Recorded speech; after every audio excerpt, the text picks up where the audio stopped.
দশরীয়তপুরের নড়িয়ায় গাছকাটা নিয়ে বাবাকে কুপিয়ে হত্যা করেছে তারই ছেলে রুবেল মোল্লা। হত্যাকাণ্ডের পর পালানোর চেষ্টা করলে হৃদযন্ত্রের ক্রিয়া বন্ধ হয়ে রুবেল নিজেও মৃত্যুর কোলে ঢলে পড়েন। এই মর্মান্তিক ঘটনা ঘটে রোববার রাতে উপজেলার মোক্তারের চর ইউনিয়নের চেরাগ আলী ব্যাপারী কান্দি এলাকায়। নিহত মকবুল হোসেন মোল্লা ওই এলাকার হামিজউদ্দিন মোল্লার ছেলে, আর তার ছেলে রুবেল মোল্লার বয়স ছিল ৩৩ বছর। স্থানীয়রা জানান, মকবুল হোসেন মোল্লা দুটি বিয়ে করেছিলেন। প্রথম স্ত্রীর মৃত্যুর পর তিনি দ্বিতীয়বার বিয়ে করেন এবং তার দ্বিতীয় সংসার নিয়ে প্রথম স্ত্রীর সন্তানদের সঙ্গে সম্পর্কের টানাপোড়েন তৈরি হয়। বিশেষ করে বড় ছেলে রুবেল মোল্লার সঙ্গে তার প্রায়ই বিরোধ হতো। রোববার সন্ধ্যায় একটি আম গাছ কাটা নিয়ে বাবা ছেলের মধ্যে কথা কাটাকাটি শুরু হয়। এক পর্যায়ে ক্ষিপ্ত হয়ে রুবেল ধারালো অস্ত্র দিয়ে মকবুল হোসেনকে কুপিয়ে গুরুতর জখম করে।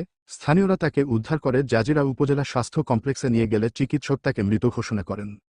বাবাকে হত্যার পর রুবেল পালানোর চেষ্টা করেন, তবে দৌড়ানোর সময় হঠাৎ বাড়ির পাশের মাঠে লুটিয়ে পড়েন তিনি। পরে স্থানীয়রা তার নিথর দেহ দেখতে পেয়ে পুলিশে খবর দেয়। পুলিশ ঘটনাস্থলে গিয়ে মরদেহ উদ্ধার করে।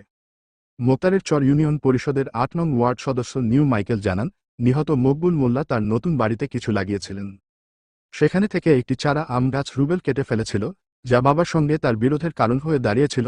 নড়িয়া থানার ভারপ্রাপ্ত কর্মকর্তা ওসি আশরাম উদ্দিন মোল্লা বলেন, পারিবারিক কলহের কারণে ছেলে তার বাবাকে হত্যা করেছে।